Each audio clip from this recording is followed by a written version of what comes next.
en días lluviosos lo más probable es que se incorporen otros alumnos más tarde, que vayan incorporándose, pero vamos empezando. A mí me gusta otra presentación un poco diferente, que es que a mí, una apasionada de mi trabajo, de la neurociencia, yo disfruto cada día, y las alumnas que ya me conocéis y me habéis visto en otras ocasiones, me presento de la misma manera. Llevo 18 años disfrutando de mi profesión, que es una compañera de vida, como yo la llamo, y que bueno, pues siempre me acompañan con algunos objetos que representan el cerebro. Hay que estudiarlo hoy y siempre, y no estaré toda la vida estudiándolo y viendo lo mucho que me queda por aprender, pero sin duda siempre, comentaba la compañera, ¿verdad?, sin emoción y sin corazón no se puede vivir. Tener una profesión que te ayuda a aprender y que te ilusiona, yo creo que es una de las grandes suertes, ¿no? Y tanto en neurorehabilitación como en neuroeducación y optimización de capacidades se puede tener. El reto de la tarde, claro, era cada uno, pues al final venimos por una materia concreta. Entonces sí que me voy a centrar más en la parte transdisciplinar, el equipo rehabilitador, no tanto la parte de NR, de neurorehabilitación, sino la importancia de ese equipo. Al finalizar voy a meter una parte de caso clínico, pero vamos a entender la parte de neurorehabilitación desde el abordaje transdisciplinar. Sin duda no podría estar esta tarde con vosotros sin mis compañeros de camino, que son los pacientes, ¿verdad? Y mis compañeros de equipo, terapeutas ocupacionales, médicos, logopedas, trabajadores sociales, enfermeros, a todos los niveles. Entonces, sin ellos no tendría sentido, y tampoco tendría sentido esta sesión. Por eso el matiz de empezar desde ahí. Hoy incorporaba a un paciente nuevo, José Miguel. Me ha enamorado esta mañana con su afasia, con esas ganas de luchar, con esas ganas de recuperarse. Perdonadme que empiece por aquí la sesión, pero es que es algo que sigo viviendo y que viviré siempre. Es que ha pasado un año y ya no te vas a recuperar. ¿Cómo que no te vas a recuperar? O sea, ¿cómo podemos tener esta visión tan negativa del cerebro? O sea, ¿cómo podemos estar? Disculparme, pero es que me ha venido un flash. Olga, me han dicho esta mañana que me voy a quedar así, pero por favor. O sea, si tenemos cientos de miles de estudios que nos indican claramente que los pacientes con daño cerebral cambian su cerebro 10 años después de la lesión, ¿cómo le puedes decir a un pobre paciente con 38 años con una afasia que es que está? O sea, que es que prácticamente no me pillo los dedos si os digo que es que todo lo más importante le queda por hacer a este paciente. O sea, en un año no ha hecho a nivel neuropsicológico prácticamente ni el 30% de lo que le queda por recuperar.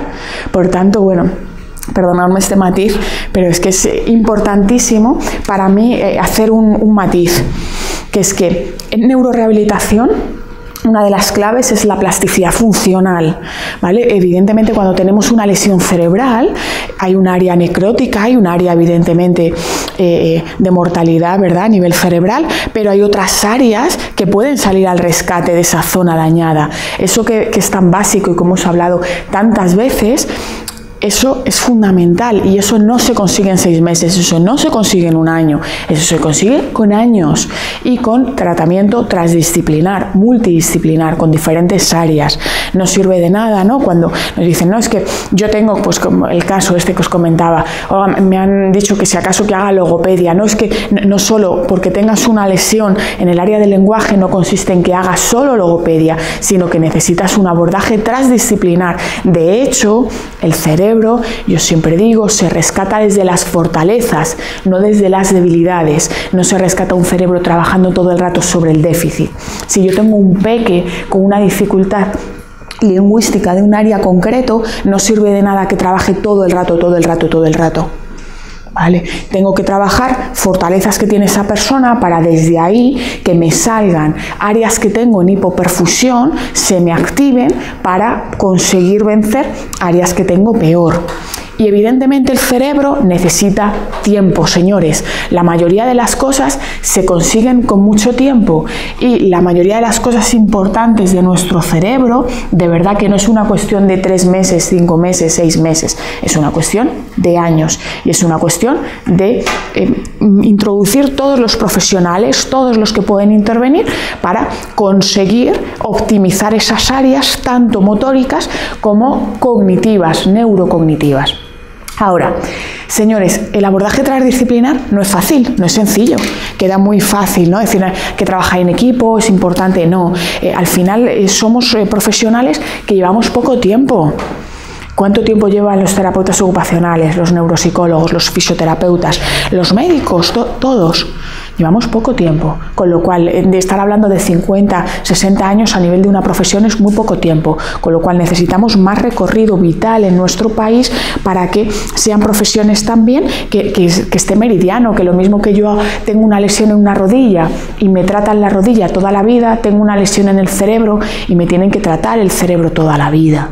Y ese matiz es importante, es súper importante.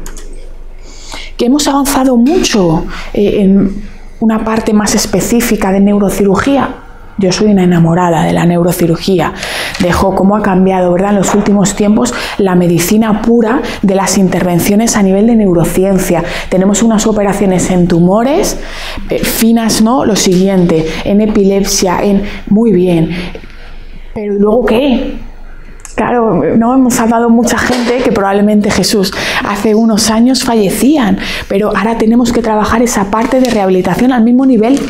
En los últimos años España se ha especializado en un sistema más de salvamento, de salvar vidas, con un 112 muy potente, con un salvamento tanto en parada cardíaca. Ahora mismo salen pacientes en paradas cardíacas de muchísimo tiempo. Eso está fenomenal, pero ¿y la rehabilitación qué? ¿Y el después qué? ¿Dónde queda el después?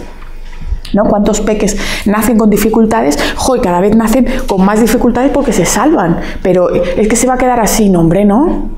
No podemos tener esas conclusiones tan negativas. Salvamos, sí, tenemos técnicas súper potentes, súper pioneras, no es la clase específica, pero la magnetoencefalografía, las resonancias magnéticas funcionales nos están ayudando a nivel de rehabilitación muchísimo, pero luego necesito algo más. ¿Por qué? Porque no puedo trabajar siempre sobre el cerebro dañado. Tengo que tener una conceptualización de una neurociencia siempre. Cualquiera de las personas, si ahora trabajamos con estas 5 personas, vosotros 4 y yo, y hacemos un estudio neurocognitivo de nuestros cerebros y hacemos un plan de intervención para mejorar nuestros 5 cerebros, podemos hacerlo. No necesitamos tener una lesión cerebral para mejorar esas áreas. Todos nosotros tenemos áreas en hipoperfusión, áreas que activamos menos, porque hemos desarrollado menos. Ahora en estos 5 minutos que conversaba con Teresa, que siempre me gusta cambiar un poco el foco, y justo habíamos coincidido en un tribunal este fin de semana y hablábamos que las dos hayamos practicado danza clásica, pues probablemente tendremos unas áreas diferentes del cerebro a otras personas que no las hayan trabajado, que no hayan desarrollado esa habilidad. Eso en neurorehabilitación es muy importante, porque si no al final parece como que solo me centro en el área afectada.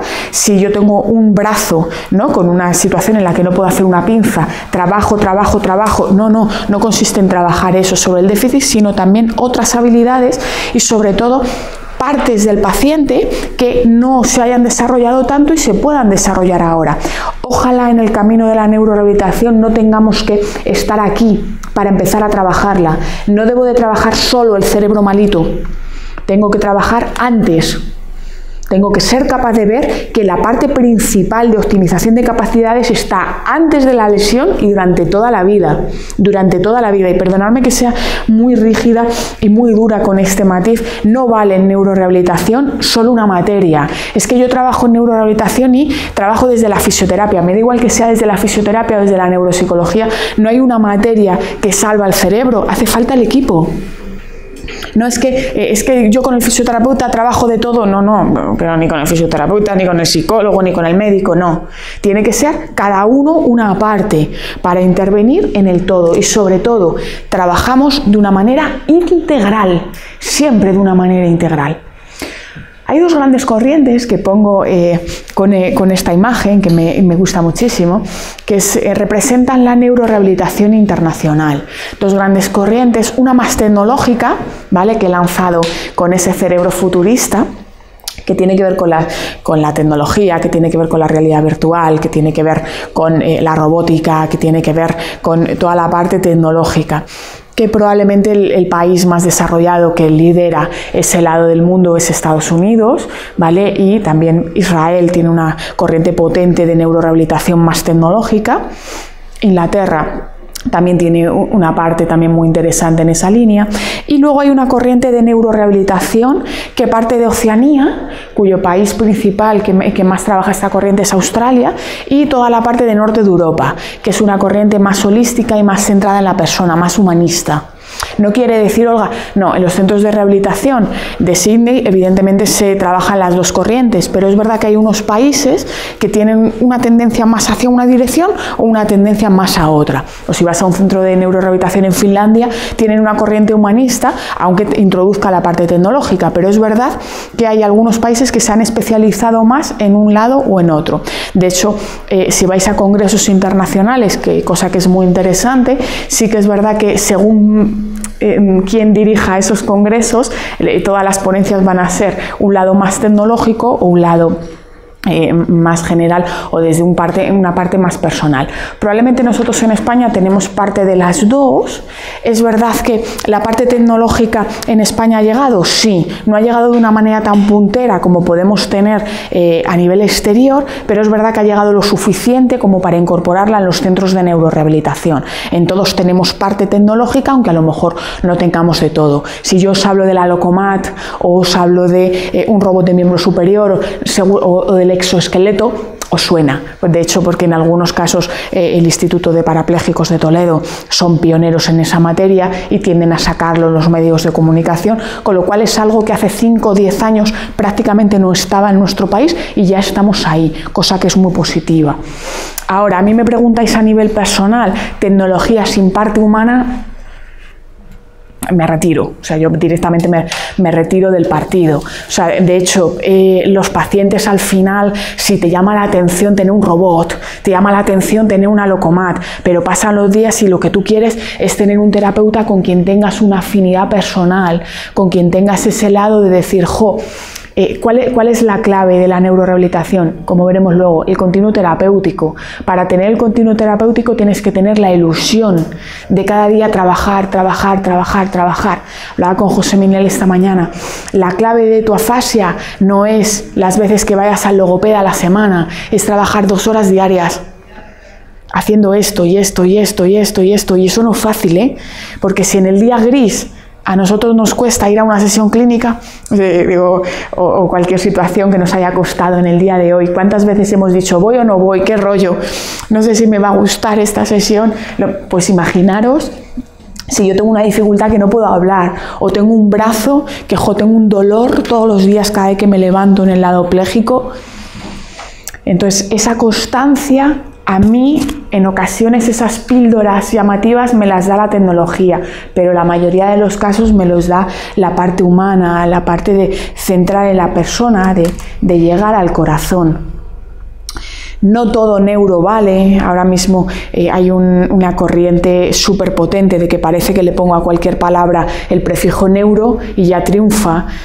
Y ojo con eso, y eso en neuroeducación está pasando mucho y en neurorehabilitación está pasando muchísimo, que parece como que centro de neurorehabilitación no vale todo, ojo con ello, ¿vale? No vale todo, tiene que ser profesionales que estén formados y que lleven muchos años en la materia. Al final, para trabajar una persona con daño cerebral tienes que haber estudiado mucho del cerebro, sea de un área o de otra, pero muchísimo. Entonces, ojo con esto. Y muy importante el equipo. Al final, ese vínculo, ¿verdad? Esa unión entre la fisioterapia, la terapia ocupacional, la logopedia, la neuropsicología, como veremos luego, hace que nosotros podamos organizar la materia de tal manera que digamos, vale, ¿cuál es el objetivo funcional para el paciente? Supongamos que tú eres fisio, que tú eres logopeda, que tú eres terapeuta ocupacional. ¿Lo eres? Pues nos viene fenomenal. Y yo, neuropsicóloga. Y trabajamos con una paciente, por ejemplo, tú, lo importante es cuáles son los objetivos de ella, no los nuestros. A lo mejor tú y yo tenemos meridiano que menganito tiene que trabajar en esto, que le vendría fenomenal. Y yo aquí recordaré toda la vida a Pilar, una de las primeras pacientes que traté, que me dio, todos los pacientes te dan una masterclass, pero Pilar me dio varias, además de las que duelen, importantes.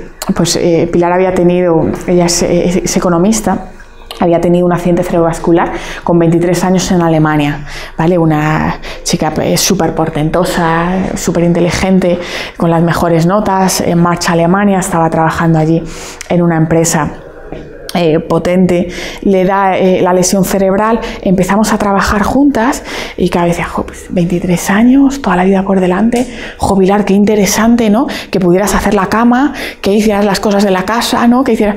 Olga, ni voy a hacer la cama, ni la hice nunca, ni la haré nunca. Escúchalo bien. Dice, ni voy a ir a la compra, ni voy a hacer... Ninguna de estas cosas me parecen relevantes para mi vida. Y claro, nosotros decíamos, pues podrían ser cosas que, bueno, en una cabeza, oye, pues tu autonomía, dice, no, eso es irrelevante totalmente. Entonces, mis objetivos, pues volver a hacer mis matemáticas, mis sumas, mis restas, tal. Han pasado 16 años de aquellas conversaciones. Pilar vive de manera independiente, pero probablemente nunca limpió su casa y no ha hecho falta, y se ha recuperado, y camina, y habla, y hace... O sea que os pongo un ejemplo, ¿vale? Sencillo, pero es verdad que muchas veces nos empergilamos, ¿verdad?, de determinados objetivos, que qué interesante los vemos y pueden o no verse. Entonces consiste en que son tus objetivos, yo trabajo para tus objetivos y juntos subimos esa escalera. Yo soy súper amiga de las escaleras, de hecho tengo escaleras prácticamente para todo, porque representan la subida, ¿verdad?, en una escalera y un poquito el que vamos poco a poco. En neurorehabilitación no hay nada rápido. No hay nada que se consigue mañana, ningún brazo hace una pinza mañana, ningún paciente de repente consigue memorizar. Si memorizaba 3 palabras, nadie memoriza 10 de repente. Entonces todo es 3 pasitos para adelante, 2 para atrás. ¿Cuál es la suma? +1. La clave está en que no te quedes en el -2. Entonces, y al final en neurorehabilitación casi siempre es eso. Ningún paciente suma de 3 en 3, nadie. Pero claro, eso a veces, qué difícil. Cuando de repente aprietas demasiado, ¿no? Hay un dibujo que a mí me gusta mucho cuando trabajamos a nivel transdisciplinar. El compañero terapeuta ocupacional debe llegar hasta aquí, yo debo de llegar hasta aquí. Y ese matiz, qué difícil es. Si yo le cojo la mano, ¿vale? Y le hago hasta aquí. Si yo le cojo demasiado, ¿qué interpreta el paciente? Que estamos haciendo todo lo mismo, que tu trabajo y el mío ya no diferencian lo que trabajan con él de lo que trabajan conmigo. Y si de repente yo me alejo mucho, se nos cae el paciente. Esto que parece una cosa, y gracias, súper sencilla, es en el día a día súper complicado. ¿Qué objetivos tiene él? ¿Y tiene él? Con Pilar, por ejemplo, ¿qué objetivos tengo yo y qué objetivos tenemos juntos? ¿Vale? Eso es lo que representa esta imagen. Que hay una parte que trabajamos todos y hay una parte que trabaja cada área. Esto, en parte transdisciplinar y de trabajo en equipo, es fundamental.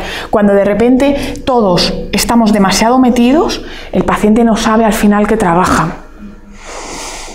Y acaba siendo un problema grande. Y luego eso es grave, pero lo que es gravísimo es que nos quedemos a la mitad y el paciente se nos caiga por el medio, claro. Eso es cuando tú estás trabajando aislada de mí y entonces tu tratamiento no tiene una combinación con el mío y no hay una sinergia de acción. Y claro, eso sí que evidentemente mucho más grave. Por eso tiene que haber ese punto de que al final los objetivos tienen que estar en todas las áreas y todas las áreas tienen que estar en el objetivo. Por eso mi frase de la parte está en el todo y el todo está en las partes, en el sentido de que todas las disciplinas tienen que tener parte del objetivo transdisciplinar. Yo os traigo luego un caso, la verdad que siempre me enamoran todos y he tenido dificultad para elegir cuál, pero de hecho me apetecía uno de conducción. Entonces es un chico con ámbito de conducción y cómo abordar transdisciplinarmente esa materia, el objetivo de volver a conducir. Pero al final cualquier objetivo, en mi objetivo de ser independiente, ahora me viene a la cabeza Alicia, ¿vale? Una chica con un accidente cerebrovascular, con 20 y pocos años y los objetivos que nos hemos marcado en estos meses, que pueda volver a vivir sola. Pues dentro de ese objetivo de volver a vivir sola, ¿qué trabajas tú como terapeuta o como logopeda o como neuropsicóloga? ¿Qué trabajo yo desde cada uno desde el área, ¿vale? Para esa parte transdisciplinar. No voy a, evidentemente, menospreciar la parte tecnológica, por supuesto, y no quiero que se me malinterprete. Entonces también he querido analizar que evidentemente hemos llegado a este punto de neurorehabilitación porque se han conseguido salvar vidas, ¿vale? Es súper interesante el código ictus. En la Comunidad de Madrid se empieza a hacer en el 2008. Han pasado ya, de hecho el año pasado, no, el final de este año va a hacer 10 años de ese código ictus y, oye, ha cambiado mucho el panorama. Ahora mismo hay muchísimos hospitales donde tienen unidades de ictus y donde el nivel de intervención que se hace al paciente no tiene nada que ver con el que se hacía a nivel médico hace 5 años. Eso es súper importante y súper interesante. Ahora, también os digo, los que trabajamos en neurorehabilitación nos falta más. Dijimos, qué bien todas esas camas, qué bien esas unidades de ictus, pero señores, ¿dónde están los fisios en esos hospitales? ¿Dónde están los neuropsicólogos? ¿Dónde están los logopedas? ¿Dónde están los terapeutas ocupacionales? Ahora, también alguien podría levantar la mano y decir, Olga, empecemos la casa por abajo. Hemos hecho los cimientos, que era tener los pacientes. Ahora vamos a ver si no nos dormimos mucho en tener los equipos, porque muchas veces, y no es exagerado, es real, nos llega un paciente a los 2 años, al año de la intervención, que solo ha hecho terapia motórica. Y claro, ¿no? Cuando dices a los 2 años, y Olga, ¿y el neuropsicólogo exactamente tú qué haces? ¿No? Y está muy bien, pero claro, ahí, claro, ya ves, pues mira, te presentas, pero claro, vas ya por detrás, porque yo he estado en una cama de hospital 1 año y medio donde los compis que han ido a esa cama han sido compis motores. Entonces, claro, jugamos ya en ligas diferentes y es importante que estemos todos, porque todos son importantes. Yo haría una campaña, los logopedas en los hospitales, señores, por favor, que una de las cosas más importantes es comer. O sea, es algo súper básico. Entonces, que un paciente de verdad tenga un apego, que no la tenga. O sea, es que es otra película, ¿no? La compañera, tú eres médico, ¿verdad? Pues que un paciente me salga con un apego o que le hayamos podido hacer un programa desde el principio para podérsela quitar, para poder deglutir, para tener, pues es un camino súper potente y súper importante. Vale, continuamos. Todos los pacientes, ¿verdad? Todas las vidas, todas las personas, de verdad, siempre tienen una perspectiva para empezar a caminar, para darle una vuelta. No hay lesión. Yo lo hablaba el otro día en el programa de familias que tenemos una vez al mes. Que grandes errores, ¿no? O cosas que hayas dicho, pues aquí me equivoqué. De verdad que no ha habido paciente que haya dicho, pues este paciente más sencillo, y a lo mejor han pasado los 6 meses y no era tan sencillo. Y pacientes que hemos dicho, pues qué complicado. Y de repente algo ha cambiado y la película ha cambiado. O sea, en neurorehabilitación no se puede dar nada por perdido jamás. Y tampoco nada como victoria. Porque de verdad que no hay llaves maestras. Una de las cosas que más utilizo es el tema de las llaves, de los juegos simbólicos. Porque de verdad que yo recuerdo un caso, ¿no? Un paciente que, Manuel, tenía un tumor cerebral en un área muy concreta, se lo habían localizado muy bien, se lo habían extirpado muy bien. Era una lesión a priori de las lesiones que llamaríamos en neurorehabilitación sencillas, de buen pronóstico, el paciente caminaba, o sea, tenía... pues un paciente que a los 2 años estaba exactamente igual.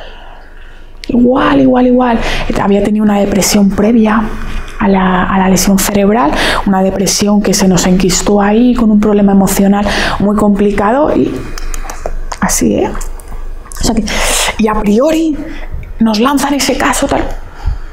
Y luego pacientes que han llegado de estos informes que dices, este informe no se puede escribir. Estos informes que todos habremos leído, ¿verdad? De déficit irreversible, esto es imposible, esto es...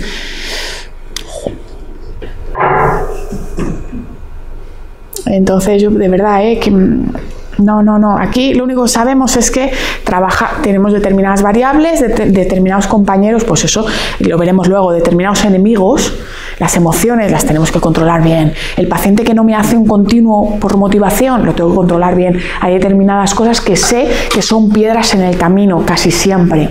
Pero ahora, ¿cuánto de rápido, cuánto de lento voy a avanzar con el paciente? De verdad, de corazón, ni lo sabemos, ni lo vamos a saber, ni a lo mejor lo necesitamos saber. Lo que necesitamos es trabajar a tope creyendo siempre que se puede. El resto veremos.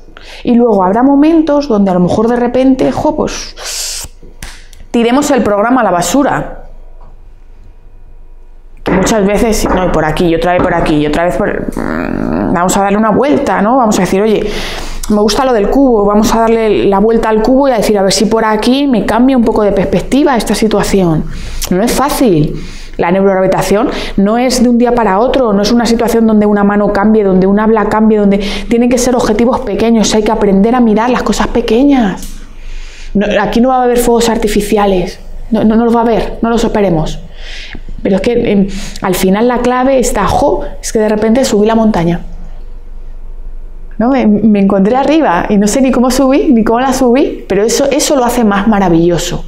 Y lo que tienes que conseguir, tener al paciente motivado, subiendo, cuando a lo mejor en la última semana se te han bajado otros 2 peldaños. Y hay que volver a tirar para arriba. Ahora, muchas veces, ¿no? ¿Qué diferencia hay? Multidisciplinar es cuando tengo todas las áreas, pero transdisciplinar es cuando trabajo, ¿de acuerdo?, unos objetivos comunes entre todas las áreas. Y no es lo mismo, ¿verdad?, una cosa que otra. Importante. Claro, multi y inter, vale, tengo todas esas áreas, que está fenomenal, evidentemente, pero tengo que conseguir trabajarlo desde esas vertientes. Esa es la importancia de la neurorehabilitación. Si no podemos acabar como la imagen de arriba, tengo todas las áreas, pero no sé qué trabajo, porque el fisio hace sus objetivos, el neuro hace sus objetivos, el logo hace sus objetivos, el teo hace sus objetivos, y no vale. Tenemos que ser entre todos, ¿de acuerdo? Entre todos con objetivos comunes. Importantísimo. Al final, una de las imágenes que más para mí representan el daño cerebral es esta imagen del espejo. Porque cualquiera de nosotros, hoy, mañana, pasado, nuestra vida cambia, se rompe. Esta imagen es fundamental. ¿Qué le pasa? La persona se sigue mirando en ese espejo. Está ahí la persona. ¿Qué nos dicen los pacientes cuando han pasado 3 y 4 años de la lesión?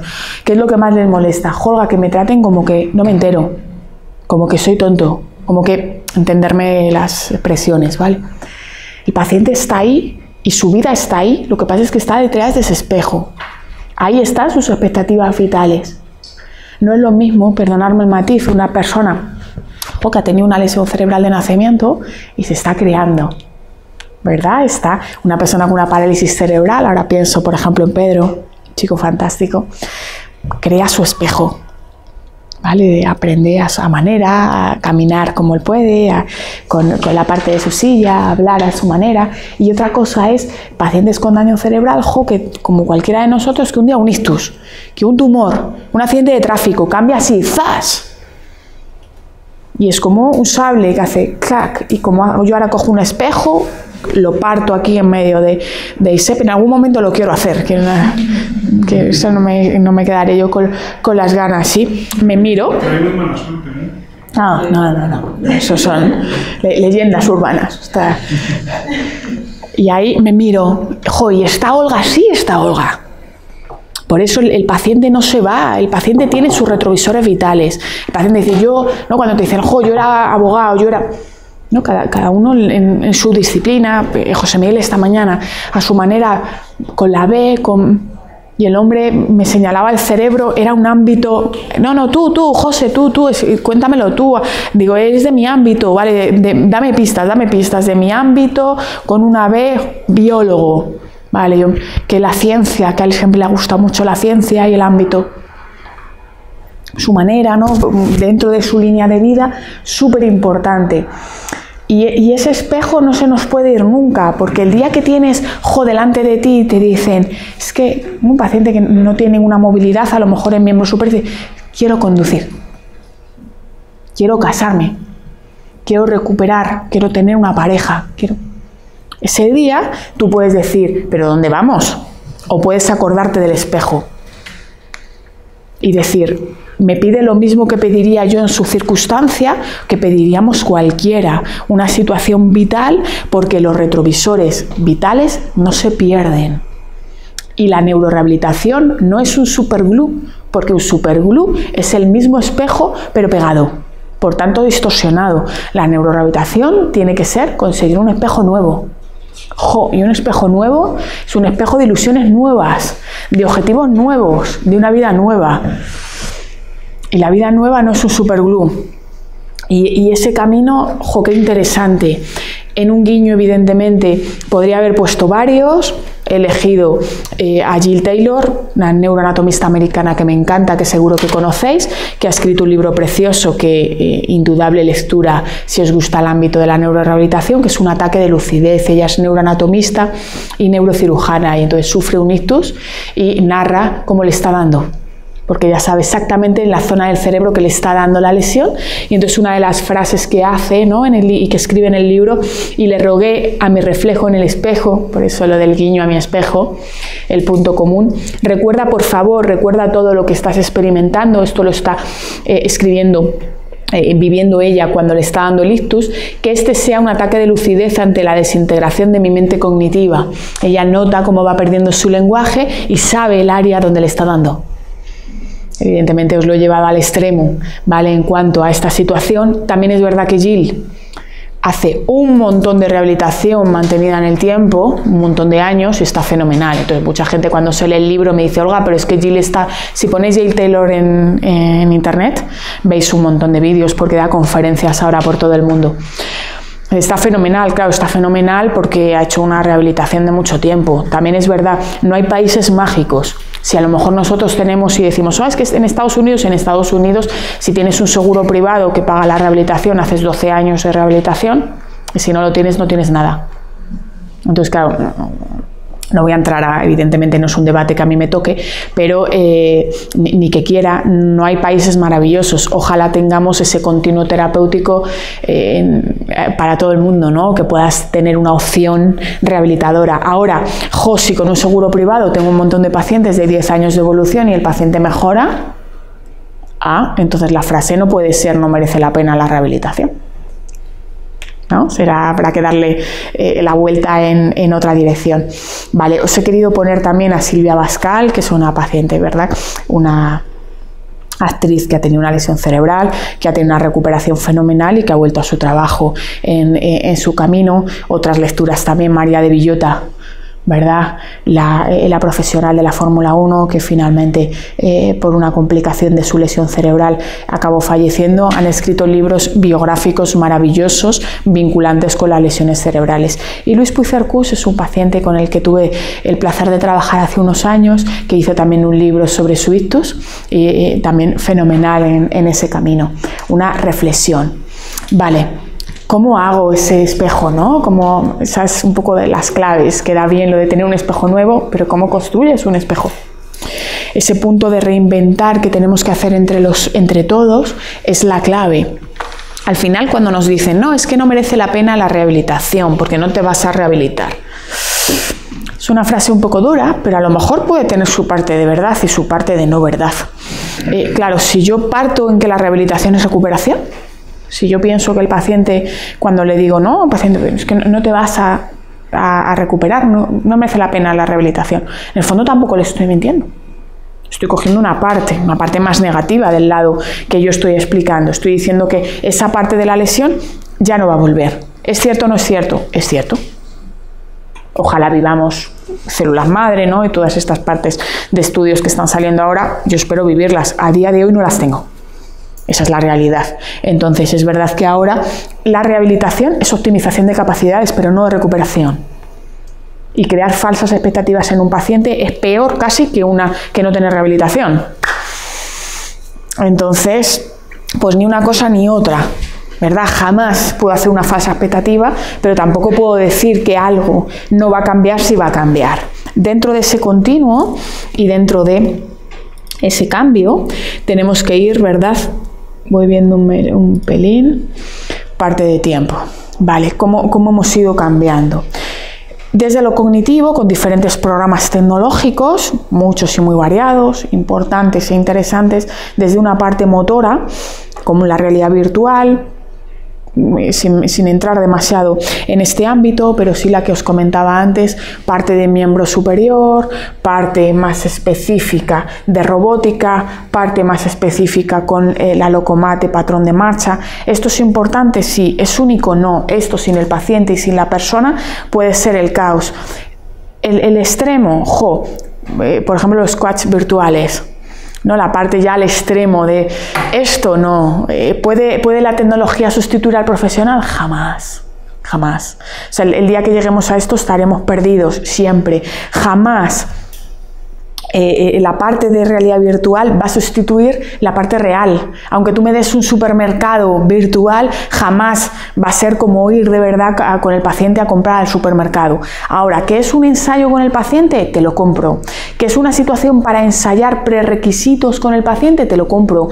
¿Qué es para trabajar fobias y luego exponer al paciente en una situación más controlada? Por supuesto, pero nunca puede sustituir la labor del profesional, de verdad. Si no hay, se nos habrá ido. Con el tiempo sí que es verdad que antiguamente teníamos solo parte o puramente cognitiva o puramente motórica, y ahora ya empezamos a tener plataformas interesantes como el BioTrack, que combina los dos lados. Vale, no pretendo centrarme en una, pero sí que seamos capaces de ver, que están saliendo cosas también y que es de antes de ayer. Ahora, señores, ¿esto nos va a sacar del espejo roto? ¿Esto nos va a sacar del abismo? No. Necesitamos reinventar algo más. Necesitamos ser capaces de salir del laberinto en los momentos de atasco con esos objetivos. Siempre centrándonos en la persona, y desde un lado más tecnológico y desde un lado más humano, como es la tecnología Lifelong o como es la parte más específica de centrarnos en la persona. El futuro, ambas cosas. Muy importante, muy importante en neurorehabilitación ser capaces de tener un lenguaje común. Muchas veces los problemas de por qué acaban nuestras manos separadas es una cuestión simplemente de hablar diferentes idiomas. En neurorehabilitación es importante que el logo entienda al TEO, que el TEO entienda al fisio, que el fisio. Eso es una de las cosas en las que yo me centro más. Y bueno, permitirme que os cuente un cuento. ¿Vale? Que soy muy amiga de las metáforas y de las reflexiones, y para la parte de los lenguajes me gusta muchísimo este cuento, que es un viejo sabio, no sé si le conocéis, un sabio oriental japonés, que el hombre pues llevaba toda la vida trabajando y ya cumplió sus 100 años y dijo, me voy a tomar, aquí diríamos una excedencia, me voy a tomar unos años sabáticos de mi profesión. A él le encantaba, ¿no?, los jardines, y dijo, voy a plantar un gran jardín. Entonces montó en Tokio un gran jardín donde había pinos, había robles, había rosas, había de todo, ¿no?, todo tipo de plantas. Y el hombre se dedicó a viajar por el mundo. Entonces pues se vino para Europa al principio, luego se marchó para Estados Unidos, luego se fue a Oceanía y a los 2 años regresó a Tokio.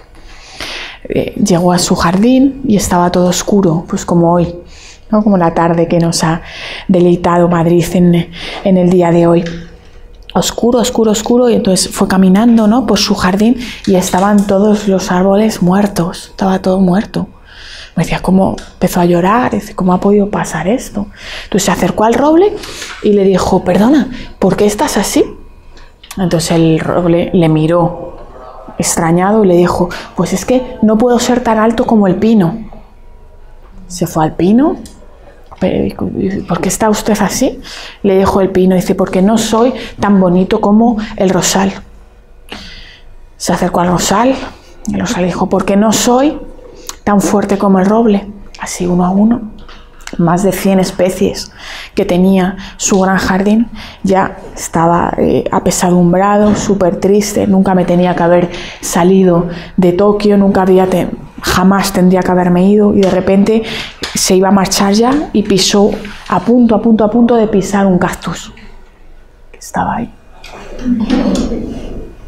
Estupendo, sonriente, Pero ¿cómo puede ser que estés tan bien, querido cactus, con todo esto, ¿no?, que tienes alrededor, marchito, muerto? Querido sabio, dice, pienso que cuando me plantaste cactus, querías un cactus.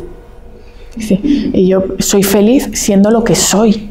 Cada uno tiene que ser en esencia lo que es. Y este pequeño matiz, ¿no?, de cuento que puede ser girable a muchas cosas de la vida, que al final uno es feliz haciendo lo que hace, no siendo otra cosa que no es. En neurorehabilitación es fundamental, porque en neurorehabilitación, si el pino se convierte en roble, si el roble se convierte en rosal, si al final nadie hace nada. Perdonadme la expresión. Si yo hago un poco de fisio, pero soy neuro, si el otro se mete donde... ya la hemos liado.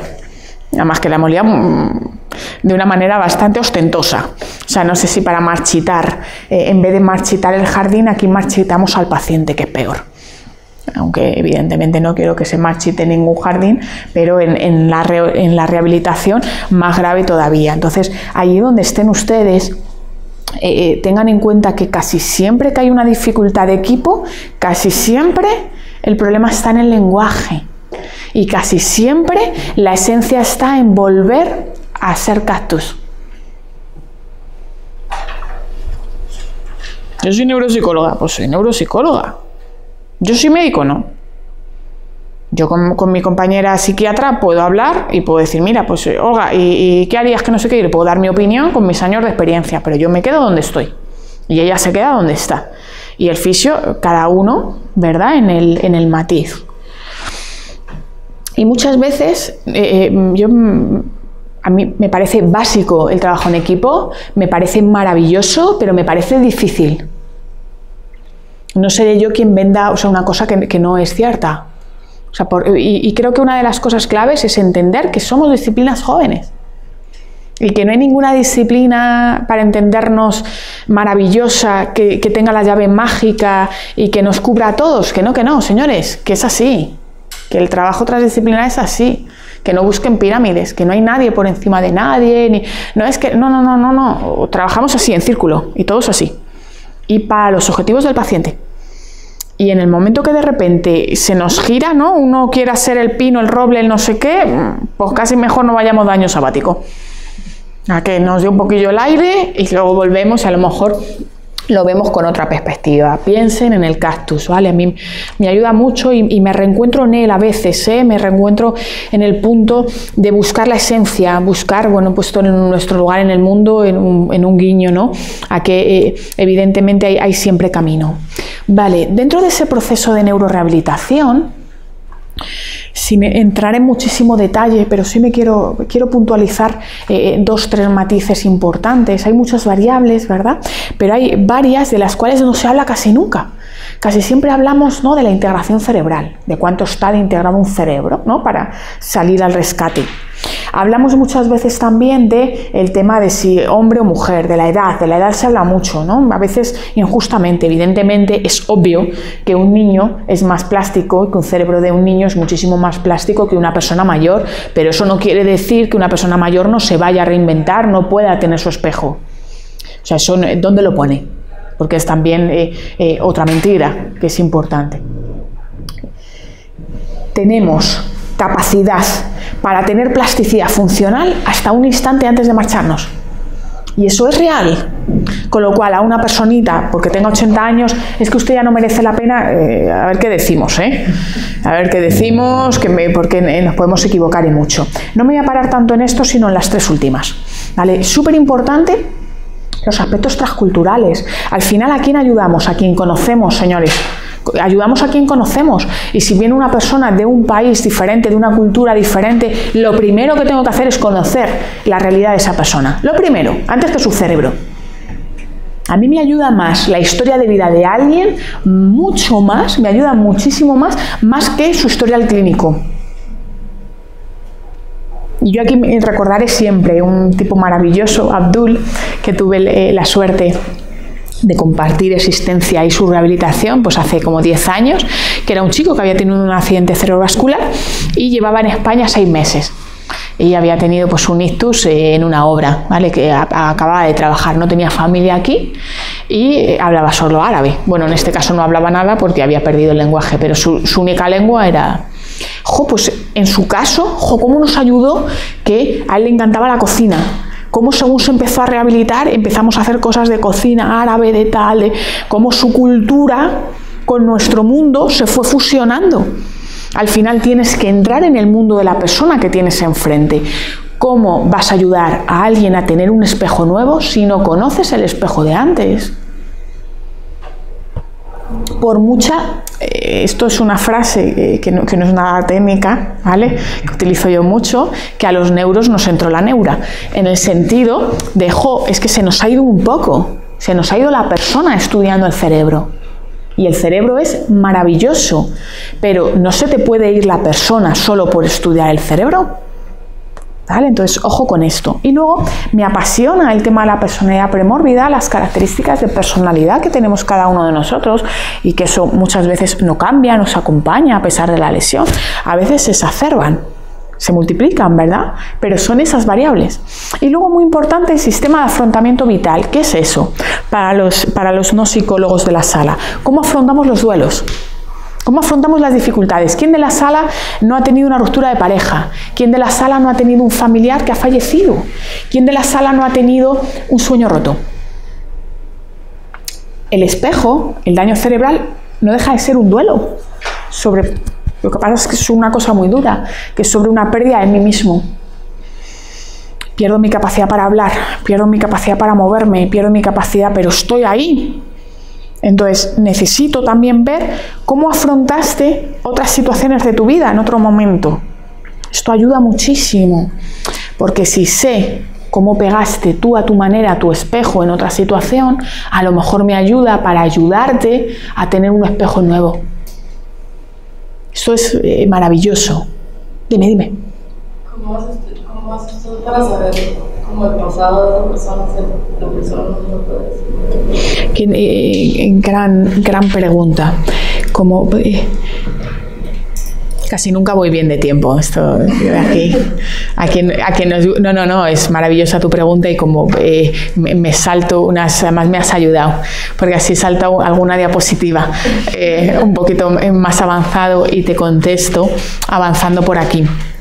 Al final, maravillosa pregunta, es difícil conocer el espejo de la persona que tienes enfrente. Yo utilizo dos técnicas, ¿vale? Una que llamo la historia de vida, que es, si yo la tuviera que hacer, yo me pusiera el reto de conocerte a ti, ¿vale? Ahora mismo, te haría una historia de vida, que es desde que naciste hasta el día de hoy, que me cuentes los hitos más importantes de tu vida. ¿Vale? Depende de la persona que tengo enfrente. Si, por ejemplo, tengo a José, el señor de esta mañana, lo voy a hacer con él a través de dibujos, porque es una persona que me puede pintar pero no me puede hablar, ¿vale? Y si tengo una persona con severas alteraciones cognitivas, lo voy a hacer a través de sus familiares principales, ¿vale? Pero si me interesa, fíjate, con los años he cambiado también mi forma de entrar en esa línea de vida. Me interesa casi más en neurorehabilitación, ¿vale? La historia de vida la hago, por ejemplo, en neuroeducación de una manera muy diferente. Con niños y con padres, de hecho, cuando las ves, dices, no tiene nada que ver, es que me interesan cosas diferentes. En neurorehabilitación me interesa mucho lo que nunca te gustó. De hecho, es muy importante en neurorehabilitación que cuando conectas con la persona no metas la pata. O sea, entenderme, es muy importante. Tú piensas, un pobre paciente que ha pasado por 5 centros, entiéndeme, y que el último centro sale diciendo, no hagas más porque no te va a servir de nada. Claro, no puedes fallar, no estamos para ensayar, estamos para asegurarme que no metemos la pata. Por tanto, es muy importante que me cuentes, cómo ha sido tu vida, qué cosas te han gustado, qué cosas no te han gustado, cuáles son los anclajes emocionales de tu vida. Todo el mundo tenemos anclajes emocionales. Qué cosas, por ejemplo, una línea de vida que toda tiene que ver con ámbito de trabajo. Recuerdo una paciente, que el primer bufete que montó, el segundo bufete, el primer premio, el segundo premio, de 10 momentos de su vida, 10 eran de su carrera. Pues a mí me da que pensar, ¿no? O sea, la presentación que me hace la persona me dice mucho de ella. Y de verdad que No es exagerado, ¿eh? No lo digo por exagerar. Me ayuda más esta diapositiva que el informe. El informe sí, pero si yo del informe lo que me tengo que centrar es en buscar áreas que rescaten. Es a lo que me tengo que dedicar. O sea, el resto, bien, vale. Y otra parte muy importante es la rutina diaria. ¿Qué haces desde que te levantas hasta que te acuestas? ¿Y qué hacías desde que te levantas hasta que te acuestas antes de la lesión? ¿Cuántas veces, no? Que antes os he puesto el guiño con esta chica. Qué bien te vendría hacer la compra. ¿Y por qué? Si no lo hice nunca, Olga. O sea, estoy poniendo un ejemplo exagerado, ¿no? Pero es como cuando hace poquito un paciente, el otro día en la sesión de familias, pues un paciente acostumbrado a una vida sedentaria, había hecho su tratamiento, había estado unos años en casa y entró con nosotros. Bueno, estuvimos a punto de acabar con él en una semana del plan de acción que le metimos. Claro, ni lo había hecho nunca antes de la lesión y estaba exhausto. Y el profesor decía, "Oiga, no puedo más. O sea, es que no puedo más de actividades. Yo nunca he hecho tantas actividades en mi vida. Yo soy un señor más tranquilo." Haciendo un guiño y al revés. Yo, por ejemplo, a mí me encanta hacer un montón de cosas. No, es que yo siempre he hecho muchas cosas. Y yo probablemente caería si me metes en el plan contrario. Esto es fundamental. Yo lo llamo planificación centrada en la persona. En realidad es conocer a la persona que tienes enfrente. Al final, en ese camino, ¿cómo? Puede ser a través de la historia de vida, puede ser, utilizo muchas técnicas muy variadas, pero bueno, al final consiste en conocer al de enfrente, de una manera o de otra. ¿Cuántas veces, no? Yo ahora, a todos los niveles, yo ahora tengo una lesión cerebral, yo camino, si hay fisios y teos en la sala, con los pies un poquito abiertos hacia afuera. He hecho ballet y entonces las piernas, yo tengo un patrón de marcha diferente. Si las dos tenemos el mismo ictus, tendremos un patrón de marcha diferente porque tenemos anclajes motores, emocionales y cognitivos distintos. En neuroeducación lo hablo muchísimo, cosa que me apasiona. ¿Cómo aprendemos? ¿Cómo aprendemos cada uno de nosotros y cómo hemos hecho ese camino? Importante. Vale. No hay programa perfecto, evidentemente, pero dentro de que no haya programa perfecto, es muy importante en neurorehabilitación partir de modelos, tener siempre una perspectiva múltiple. No somos maestros en nada, somos aprendices de todo. Y es importante que aunque sepamos mucho de otras áreas, no somos de esa área. Por tanto, ojo con eso. Tenemos que ser capaces de ordenar prioridades. Todos los pacientes necesitan 1000 cosas. Todos los pacientes necesitan 1000 objetivos. Se trata de ordenarlos. Hay que empezar con tiempo, precozmente, pero tampoco hay que volverse locos. No está demostrada en neurorehabilitación la intensidad, está demostrado el continuo, que son cosas diferentes. ¿Qué significa eso? Que no por hacer 8 sesiones de fisioterapia voy a avanzar más. Lo que voy a avanzar más es si soy capaz de generalizar poco a poco cada día. Si hago unos ejercicios todos los días, a nivel motor, a nivel cognitivo, eso sí que me hace, porque el cerebro consiste en mantenerle aquí, trabajando todos los días. Un día hago aquí y otro día hago aquí, no. Un poquito todos los días, un poquito todos los días. Y esto, ojo, qué difícil es. Tener ese continuo terapéutico, eso sí que está demostrado. Tiempo suficiente para el tratamiento. El cerebro es un tipo mágico, pero no es un tipo rápido. No le podemos pedir cosas para allá, nunca o casi nunca. No me gusta la palabra nunca, pero casi nunca le podemos pedir cosas para allá. Hay que centrarse en la discapacidad y no en el déficit. Hay que centrarse en qué no puede hacer la persona, no en el déficit concreto. A mí qué más me da el rango que tenga el paciente. No, puede abrir la botella, no la puede abrir. Se puede poner la camiseta, no se la puede poner. ¿Cuántos pacientes hemos visto con un déficit brutal, con una discapacidad menor? Con unas pruebas de memoria lamentables y el paciente es capaz de venir solo al centro. Viene solo al centro, me vale. Que es capaz de hacer y no hacer, no el déficit. ¿De acuerdo? Hay pacientes que nos sorprenden, tanto por arriba como por abajo. Pacientes que dicen, pues no tiene unas pruebas tan malas, pero no lo hace. Lo que vale es que no lo hace. Le está limitando otra cosa. Y al revés. Siempre tratamiento basado en las capacidades conservadas, tratamiento basado en la potencialidad, en lo que el paciente tiene bien. No se rescata ningún cerebro desde el déficit. Y luego siempre o casi siempre que hay un programa atascado, casi siempre la oscuridad la ha traído una variable emocional.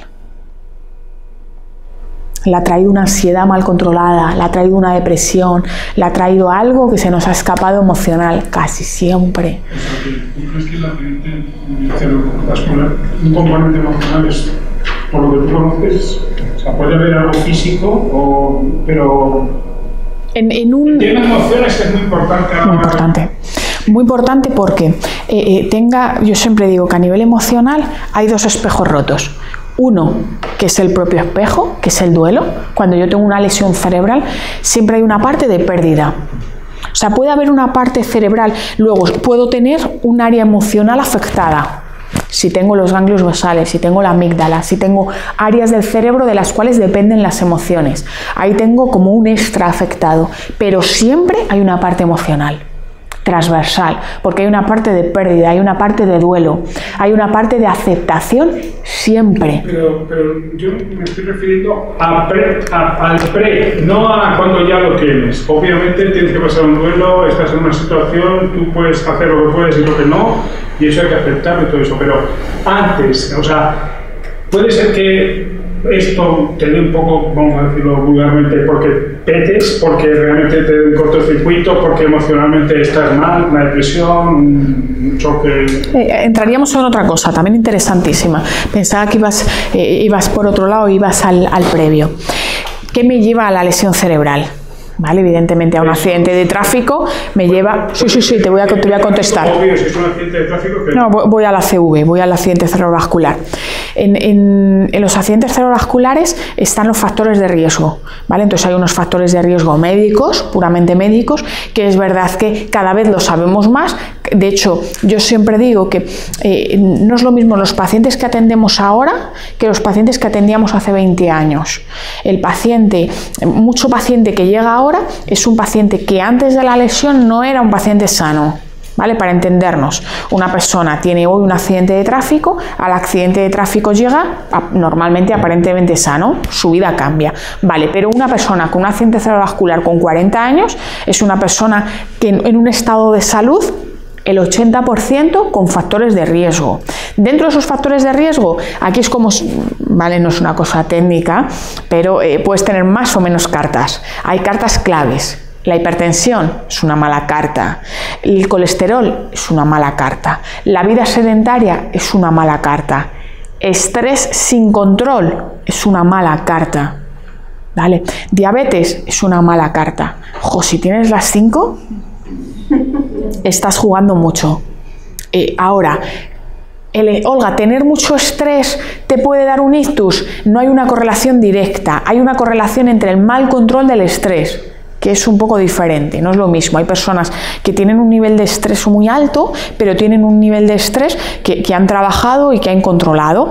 Es verdad que cuando dices, no, petas, hay muchísimos pacientes que, sobre todo, tensión mal controlada, colesterol mal controlado, sedentarismo y mal control de estrés, ese cuarteto regular. Y luego hay una quinta para mí maravillosa que se está empezando a hablar de ella y que es el futuro, variables de personalidad.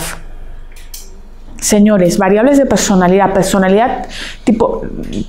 rígidas, para entendernos. No pretendo dar una clase de psicología, pero sí perfiles muy controladores, muy de necesitar todo en orden, todo tal. Hay OMS, yo te doy datos en la mano. Ahora mismo hay un 20% de pacientes que te ponen factores de riesgo no detectables. Si yo no tenía nada, Olga.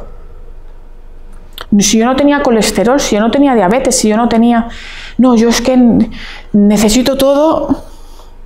Ahí me encuentro la personalidad. Ahí estoy, ahí. Está por ver, o sea, hay que darle... Es súper interesante este tema, ¿eh? Es apasionante. Estar equilibrado es imposible. Para conseguir. Hoy en día. Sí, el colesterol es algo fisiológico, quiere decir que orgánico, pero sí, para que eso esté bien, tú tienes que tener una vida balanceada. Y saludable. Es muy complicado. A mí me gusta mucho el término. Tenemos que intentar tener una vida neurobiopsico saludable. Perfecto, pues perfecto. Esto lo digo de broma, tengo mucho humor. Siempre digo, el programa perfecto no existe, pero me gusta para la diapositiva, a modo de intentar memorizarlo. Sí que es interesante la que comentas. Yo creo que el futuro de la neurorehabilitación está en la prevención, pero no solo la prevención médica, sino la prevención orgánica, la prevención psicológica, la prevención de estilos de vida. Ojalá tengamos una neurociencia en la sociedad, de entender que el cerebro, que tenemos uno, que vamos a vivir con él toda la vida y que, ya lo digo, de aquí al menos el 50% algo cerebral vamos a tener. Claro, si sumas que prácticamente un tercio irían a ACV, a una parte que fueran a tumor y a traumatismo craneoencefálico, más o menos vamos a la mitad. Es que solamente te tienes que poner a pensar en... Y no es malo, es asumirlo, no es un... Olga, te has puesto un poco trágica. No. Hay que dar por hecho que hay que... Claro, es como lo de... Perdonadme, lo de los autobuses. Es como, no, este tiene rampa y este no tiene rampa. ¿Y por qué no hacemos, señores, todos con rampa? ¿No sería más fácil? Claro, es que yo, como lo vivo, perdonadme, todos los días con mis pobres pacientes, ahí esperando al autobús que pasa, que tiene la rampa, pero si van a un centro de neurorehabilitación no puede venir ya directamente el autobús, si todos nos vamos a caer, o alguien se cree que no se va a caer y se va a partir la pierna, alguna pierna a lo largo de su vida, o va a tener que tener alguna discapacidad. ¿No será mejor montar la sociedad para la discapacidad en vez de para esta falsa normalidad que es absurda? Perdonadme el discurso, pero que es que es muy interesante la pregunta que me has hecho, vinculante con esto. Vale. Todos los caminos, ¿vale? Todos los pacientes al final tienen déficit y tienen potencialidades. Yo lo represento mucho y los que me conocéis como alumnos veréis, identificaréis estas pirámides en que al final todos los cerebros tienen dos caras, todas las rutinas, todas las vidas tienen fortalezas y debilidades. Todos los cerebros, si yo ahora me pongo y hago un estudio neurocognitivo de cada uno de vosotros, os voy a encontrar debilidades, seguro, y fortalezas, seguro. Se trata de que las fortalezas ganen a las debilidades, pues en eso consiste también la neurorehabilitación, que seamos capaces de compensar. Vale, dentro de esa intervención transdisciplinar importantísima, la expectativa que tiene el paciente es fundamental. ¿Qué espera el paciente? Porque ese es su espejo. Te guste a ti o no te guste, y hay pacientes que van a esperar el espejo de antes, y hay pacientes que van a esperar otro nuevo espejo. Es importante que el paciente se exponga no solo al espejo de antes. ¿Qué significa esto? El paciente tiene que aprender cosas nuevas que nunca aprendió. ¿Por qué? Porque en las cosas nuevas que va aprendiendo no tiene memoria. Son cosas que nunca hizo, no hay duelo. Si a mí me encantaba hacer ballet y me vuelvo a poner a hacer ballet con mi lesión cerebral, recuerdo todo el rato a Olga no pudiendo hacerlo. Pero si yo nunca he tocado la guitarra y me pongo a tocarla, es un aprendizaje nuevo. Por eso siempre hay que tener nuevas expectativas, las que el paciente me lanza y las que yo lanzo al paciente. De hecho, yo en los últimos años soy una obsesionada de esta parte. A nivel transversal.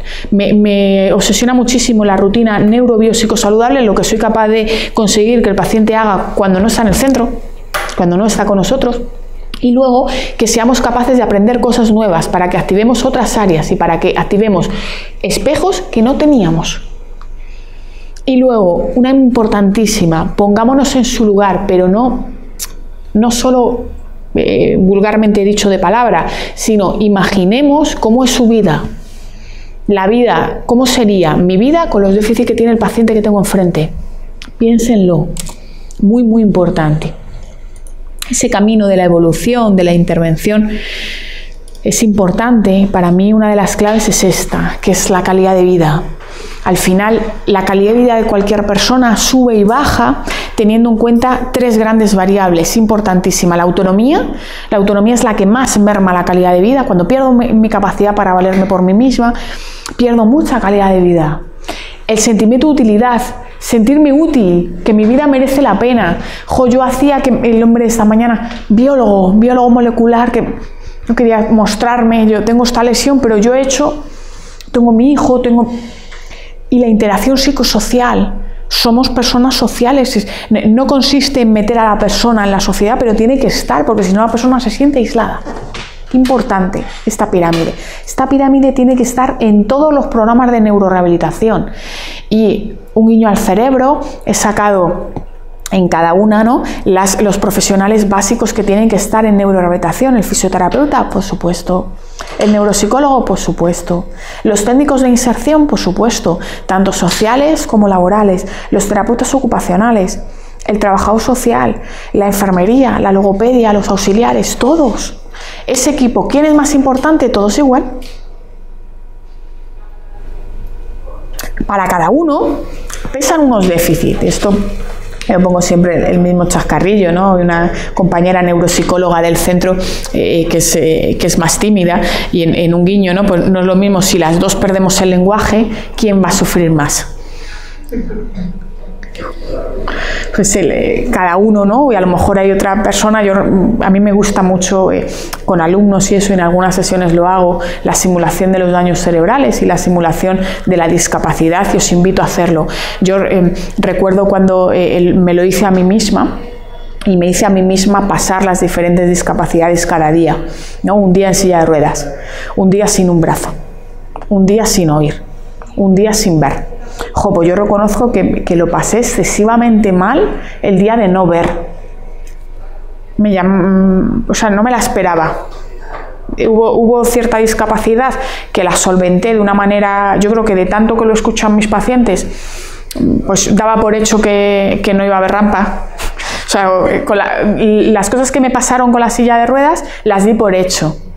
Sin embargo, la parte de la visión me encontré muchísimo más agobiada de lo que yo esperaba. Y seguramente cada uno de vosotros, si lo hacéis, el primer día, quedaros una muy sencilla que podéis hacer. Si sois diestros o zurdos, quedaros un día sin la mano funcional. Solo un día con la otra mano. Ya veréis, si no acabáis lanzando las llaves contra una pared o dando un golpe así la tercera vez que intentas meter la llave de tu casa y no puedes. Luego, por eso en cada uno pesan más unas y otras. Siempre hay una ventaja técnica de tener un equipo, y es absolutamente maravilloso. Dentro de ese camino, bueno, nosotros en el centro tenemos diferentes departamentos ocupacionales. Lo importante es tener una parte donde el paciente se sienta útil.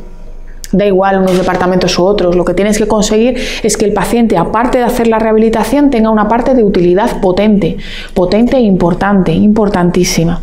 Para mí esto es absolutamente clave. En ese camino, ¿verdad? A ver, un segundín. Ese camino es importante desde el objetivo transdisciplinar. ¿Cómo conseguirlo? Tener algún tipo de sistema, puede ser ficha transdisciplinar, puede ser perfil, puede ser, llámenlo como quieran. Lo importante es que tengan el concepto, que es, vale, tú tienes tus objetivos de fisio, yo tengo mis objetivos de neuro, tú tienes tus objetivos de logo y tú tienes tus objetivos de teo. ¿Y cuáles son los objetivos comunes para el paciente? Claro, pero ¿cuáles son? Pues nos vamos a marcar. Lo más importante para mí ahora es vestirme sola. Pues vamos a centrarnos y vamos a darle prioridad al vestido. Lo más importante para mí, dependerá del paciente. Para mí es básico ahora coger el transporte público. Para mí es básico ser capaz de llamar a mis amigas por teléfono. Que haya objetivos comunes, lo de las manos de antes. Vale, he puesto un ejemplo de la ficha, pero lo más importante es esos. Y luego, tan importante o más que eso, las pautas para conseguir esos objetivos. Vale, esos objetivos quedan divinos y estupendos en la ficha. Pero señores, ¿cómo vamos a conseguir eso? Pues mira, lo más importante para este paciente es volver a hablar. Y entre todos va a haber una parte de todas nuestras sesiones que vamos a destinar a esa parte de habla. Y entonces los primeros minutos de la sesión siempre van a ser que el paciente nos cuente tal. Y cada vez que nos encontremos con el paciente por el pasillo, le vamos a pedir que nos diga, un ejemplo, pero ¿por qué es importante la pauta? Porque la pauta tiene repetición. ¿Y qué tiene la repetición? Plasticidad cerebral. Para conseguir un movimiento en un cerebro nuevo, a lo mejor necesito 200.000 repeticiones. Es que lo ha hecho fenomenal en tu sesión, en mi sesión. Pues estupendo. Pues que lo haga fenomenal 35 veces al día. O sea, que tiene que hacerlo. Ahí es donde está el cambio. ¿Cuántas veces tenemos un paciente, si es que en fisio camina fenomenal y luego sale al pasillo y mira cómo tiene el pie otra vez? Claro, porque está bien el objetivo, pero está mal puesta la pauta. ¿Se entiende? Okay. Es interesantísimo esto, me parece.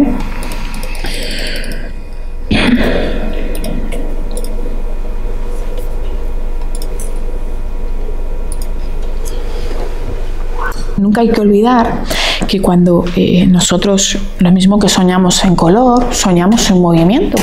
Nosotros tenemos una imagen de nosotros mismos que no perdemos. Solo pacientes que tienen lesiones en la memoria autobiográfica muy severa, ahí sí que lo pierden, pero afortunadamente son los menos. Por tanto, la mayoría de los pacientes con daño cerebral tienen una percepción de su vida como era antes de la lesión. Por tanto, si la autonomía pesa mucho, el sentimiento de utilidad pesa mucho y el ajuste psicosocial pesa mucho, el paciente ¿qué quiere hacer? A toda costa, caminar, y no pasa nada. Y si encima, a nivel vital, los profesionales que se encuentran al principio dentro de su proceso de recuperación son profesionales de área motora, como pueden ser los médicos rehabilitadores o los compañeros fisios, que normalmente ellos están siempre en los hospitales, pues entonces el paciente se sube en ese tren de quiero caminar, pero como no ve que la parte neuropsicológica le está condicionando mucho, es que no debo entrar en eso. Debo entrar en acompañarle en ese camino. Si lo importante es que vaya subiendo la escalera, ya lo verá. Si porque tú insistas que lo vea, no lo va a ver. Entonces, ojo los retrovisores vitales. Y luego, nunca, de verdad, hay una única medida, nunca hay una llave, nunca la hay, no la busquemos. De verdad, podemos tener un paciente, estar 5 profesionales diferentes y poner 5 programas maravillosos encima de la mesa, los 5 diferentes. Y no pasa nada. Por eso, pretender que una disciplina está por encima de otra es absurdo. Porque es que, de verdad, que no lo hay. Yo siempre lo digo, no hay ninguna medida ni ninguna varita que me haya servido para muchos pacientes y tampoco hay nada que no me haya servido para nadie. O sea, tenemos que ir variando y tenemos que ir ajustando. En neurorehabilitación no existen las tallas únicas. No las busquemos, no hay un traje, no hará con el Black Friday la misma oferta para todos, no. O sea, aquí no vale. O sea, tiene que ser un traje a medida. Aquí, haciendo un traje a medida, te equivocas siempre y te toca ajustar aquí. Me he pasado, le he puesto esto demasiado ancho, esto demasiado bajo, aquí no le entra. Que si encima pretendes un traje a medida con varios pacientes, dedícate a otra cosa. Aquí ponte a medir, ajusta, coloca la historia de vida, estudia mucho, investiga, no te canses de leer. O sea, esa línea y así asume que te vas a equivocar mucho. Con lo otro, dedícate a otra cosa. Con cariño, ¿eh? No, es verdad, ¿eh? Yo cuando dicen profesionales así muy negativos, yo creo que te has equivocado de profesión. Aquí hay que venir con el optimismo de casa. O sea, no puedes tener como, no, es que no se puede, es que tal. Si piensas que no se puede, cambia. ¿Vale? Por lo menos, mira, estoy bloqueado con este caso, no puede ser. Es verdad que en neurorehabilitación, yo el tema de la negatividad y tal me lo suelo encontrar más en neuroeducación que en neurorehabilitación. Neurorehabilitación, como el clan está hecho más como de un grupo de profesionales, como más de se puede, más tal, más en esa línea. Cosa que por lo menos tenemos algo avanzado. Muy importante, me gusta mucho esta frase, de no existe daño cerebral demasiado leve para ser ignorado ni demasiado severo como para perder las esperanzas. Y yo aquí siempre me acuerdo de un paciente maravilloso con el que trabajé hace varios años, que un paciente que hablaba varios idiomas y tuvo la suerte de tener una parada cardiorrespiratoria con su mejor amigo aquí en una cafetería de Gran Vía con su mejor amigo médico. Entonces el médico le dio una parada cardíaca y le reanimó su propio compañero, y como su compañero trabajaba en uno de los principales hospitales de Madrid, le llevaron al hospital. Entonces le estaban atendiendo en 7 minutos. Estaba en el hospital de zona. El hombre, ojo, qué fenomenal, ¿no? Eso, dentro de que te pase, pues lo firmas, ¿no? Donde hay que firmar. Aparentemente no quedó con secuelas, aparentemente el hombre volvió a su trabajo, él era, ya se ha jubilado, era profesor de universidad, volvió a su trabajo, tal, no se encontraba bien. Él notaba que tenía lesión cerebral. Yo no era así. Esta no era mi memoria era mejor. Pruebas, una resonancia, un tal. Estás fenomenal. Jo, pero ¿de qué te quejas? ¿Pero de qué me quejo? ¿De que yo tenía antes otro cerebro? ¿De que yo hablaba 5 idiomas y no los hablo? ¿De que yo antes hacía esto y no lo hago? ¿De que, pero si estás fenomenal? Cuanto más fenomenal le decían que estaba, ¿cómo se ponía él? Más enfadado. Empezó a sacar un lado más oscuro de su personalidad, de no me estáis escuchando. Yo digo que tengo daño cerebral, a mí no me contéis películas si a mí me pasa algo. Le hicimos una valoración neuropsicológica completa, pero sobre él, no sobre la media. El hombre, después de la lesión, estaba en todo por encima de la media, pero él insistía en que ese no era su cerebro. ¿Qué decidimos? Vamos a hacerte un programa de neurorehabilitación partiendo de que estás por encima de la media, pero estás por debajo de donde tú crees que estabas. Le hicimos el programa y subió exponencialmente. Claro, es que es n igual a 1. ¿No es? O sea, este hombre le compara sobre la media normativa, este hombre a pesar de la lesión seguía estando por encima, pero no estaba en su nivel. Entonces, claro, tiene que ser sobre el nivel del paciente. ¿Vale? Esto es maravilloso y evidentísimamente jamás por daño cerebral severo una persona que esté muy malita, que esté en un estado de mínima alerta, si empieza a responder y no responde a pequeñas cuestiones, pues eso es maravilloso, es un avance de tener a la persona o no tenerla. Y si eso os parece poco avance, entonces ojo con ello. Ahora pienso en los padres de un paciente antiguo que traté, maravilloso, Roberto, con una parálisis cerebral muy profunda, muy severa. Y este chaval, tenía lesiones cognitivas muy severas. Y al final, pues nos podíamos comunicar con él, con el sí, con el no. Tú hablas con la madre, y para mí esto es la vida. Ahora tengo a mi hijo y antes no lo tenía. Ya sé que mi hijo no va a salir corriendo, es que ese nunca fue un objetivo. Claro, muchas veces con los programas el problema no lo da el paciente, el problema lo damos nosotros. Claro, con un objetivo mal fijado. Es que eso es poco, que es poco y que es mucho. Es que... No, es que un paciente, ¿en qué circunstancias? Este chaval, yo me acuerdo cuando empezó a hacer la hipoterapia y es que le cambiaba la cara cuando le subíamos al caballo. Y en esos momentos, pues era diferente, pues es que ese es el cambio, en cada uno el cambio, por eso los programas, y vuelvo a la diapositiva anterior, deben estar enmarcados con esa expectativa. ¿Qué buscamos de ese programa? Rehabilitación no es recuperación, es optimización.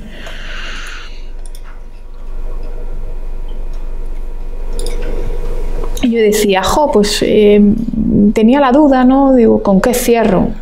Digo, me voy a llevar a un paciente que es un clásico, ¿verdad? Quiero conducir. Olga, mi ilusión es conducir. Conducir está entre una de las peticiones, no principales, pero de las grandes ilusiones en la vuelta, ¿no? Hay muchas, evidentemente, caminar es una de las principales, ser autónomo básicamente, pero es verdad que en ese camino una de las cosas que creo que debemos de mejorar en nuestro país es el tema de la conducción. Me preocupa la conducción en nuestro país porque no hay reglas. O sea, aquí, de hecho, si tienes un accidente cerebrovascular, por ley, estás 1 año sin conducir, pero luego automáticamente se te activa el carnet.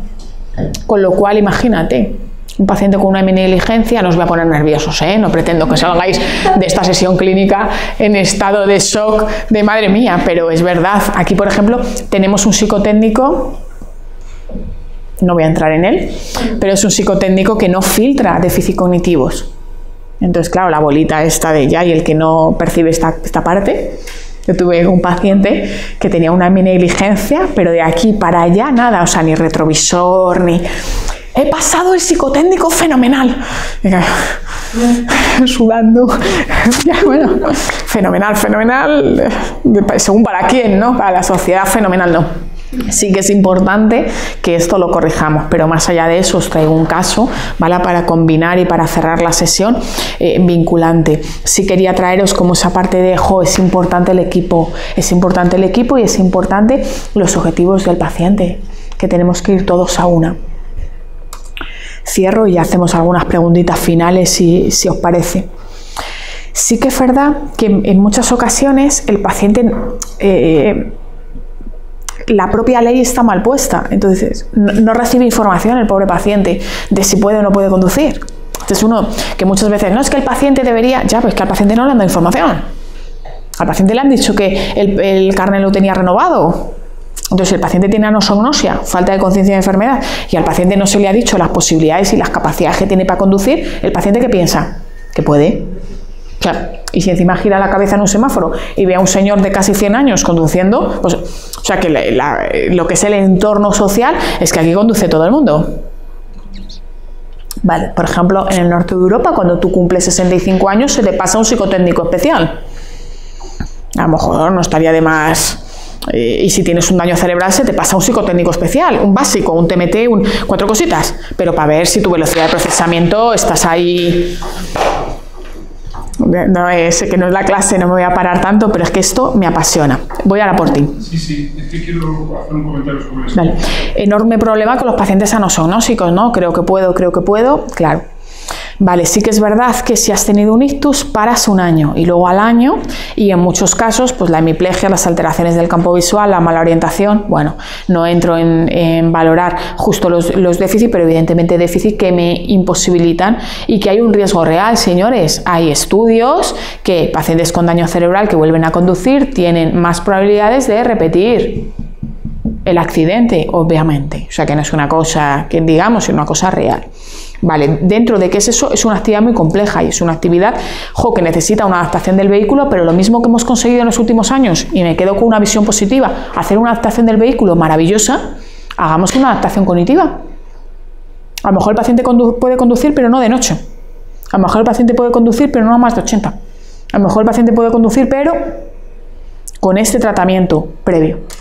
Vale, y os traigo un caso que hicimos precisamente con esta adaptación. Con una autoescuela con la que trabajamos habitualmente, que son súper sensibles a este tema, y con un programa bien hecho, un paciente complicado a nivel neurocognitivo, en enero de 2014, con un accidente cerebrovascular en arteria cerebral media izquierda, se quedó sin lenguaje, y su gran sueño era volver a conducir. Y él quería. Y dices, un paciente que no habla, pues el paciente sigue sin hablar, o sea, es verdad que dice frases cortas, palabras sueltas, pero con una adaptación muy positiva, con una corrección tanto en temas cognitivos como temas motores. Hoy viene al centro con su coche, va y viene, sigue con su rehabilitación, pero sin ningún tipo de peligro, pero haciéndolo adecuadamente. Ahora, también os digo, este paciente podía haber conducido muchísimo antes, pero claro, no condujo hasta que realmente estuvo preparado. ¿Por qué? Porque él era consciente de sus limitaciones. Otros pacientes deciden por su cuenta conducir mucho antes y eso es lo que supone un riesgo. Por eso socialmente tenemos que intentar. ¿Qué nos permitió aquí? Trabajar a nivel de logopedia, trabajar a nivel de neuropsicología, trabajar a nivel motor, a nivel tanto de fisio como de teo, trabajar transdisciplinarmente hacia uno de los objetivos que a él más le interesaban. Por debajo trabajamos todo. Porque claro, un objetivo de estas características, o vivir solo, o son objetivos tan grandes y tan potentes que te permite meter todas las áreas.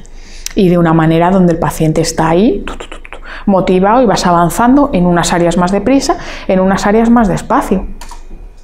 Siempre con una valoración pre y post, ¿no?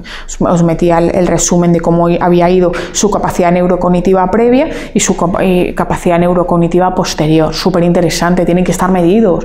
No es que está mejor, ¿mejor en qué? ¿De atención? ¿En qué atención? ¿De memoria? ¿En qué memoria? ¿Cómo es la negligencia? ¿Cómo es la velocidad de procesamiento? ¿Cómo es? Claro, en estos casos, en determinados patrones sé que puede conducir, pero en otros casos sé que no puede. Ahora, el problema es cuando sé que no puede y el paciente conduce. Y es que legalmente puede. Con lo cual, ¿qué puedo hacer yo ahí? Tener muchísima adhesión terapéutica para frenarlo. Pero en realidad lo frena el paciente porque cree en ti, no porque, entenderme, legalmente no pueda. y en el futuro tenemos que conseguir algo más que esa adhesión terapéutica, sino un continuo. Vale. Utilizar esa ilusión como barandilla del camino, siendo siempre realistas, pero utilizar ese camino de yo podré, y claro que podré hacerlo. Y por supuesto tiene que haber una valoración neuropsicológica al final maravillosa. Estoy terminando, lo prometo. Siempre es complicado en las sesiones clínicas porque son cortitas y a mí me gusta dar muchas cosas. Entonces siempre en ese tridente de calidad de vida, de autonomía, me encanta esta diapositiva, la pongo siempre no existen pócimas mágicas en neurorehabilitación, no esperemos la pócima de Obelix y de Asterix, no esperemos un ¡tim! No, o sea, esa situación no se va a dar, existe el trabajo, la neurorehabilitación necesita tiempo, mucho tiempo, mucho tiempo. Cada persona tiene su propio camino, a lo mejor una persona que al principio va muy despacito, luego coge más velocidad y viceversa. Con lo cual, poco a poco, centrándonos en cada camino. La rehabilitación no es recuperación, sino es optimización. Es esa compensación funcional, ese espejo nuevo. Hemos hecho un esfuerzo principalmente para salvar vidas, tenemos más pacientes con secuelas severas, pero necesitamos una neurorehabilitación no centrada en problemas físicos y con un continuo rehabilitador. Tenemos muchos pacientes, es verdad que en los últimos años lo que más ha subido es el accidente cerebrovascular, en la línea que he comentado antes con el compañero. Es verdad que controlamos más factores de riesgo y eso hace que muchos pacientes sobrevivan, pero cada vez hay con más secuelas, con lo cual, ojo, por favor, no se olviden nunca de los retrovisores vitales de cada una de las personas con las que trabajamos. Para mí en neurorehabilitación al final es un gran árbol y vuelvo a ese guiño de nuestro viejo sabio que tiene que tener humildad, básico, súper importante, ser consciente de lo muchísimo que no sabemos, da igual los años que llevemos en la profesión, debemos de tener diversidad, equipos diferentes. Si atendemos a personas diferentes, ¿cómo vamos a tener equipos iguales? No tiene sentido. Son sus objetivos, no los míos. Existe una plasticidad funcional, la neurorehabilitación y el cerebro necesita siempre tiempo y la parte transdisciplinar y las pautas, importantísimo. Un gusto y un placer estar con vosotros esta tarde. Espero que os haya gustado y os haya llevado un poquito, ¿no? Un poquito en ese camino. A muchos nos vemos porque siempre tengo la suerte de tener alumnos por aquí por la casa y a los que no, pues espero veros en el camino de la neurorehabilitación o de la neuroeducación. Terminen bien el día y espero que no esté lloviendo ahora y si no, pues que nos quedemos con esa parte de la neurorehabilitación y que os haya gustado pasar por aquí por ISEP.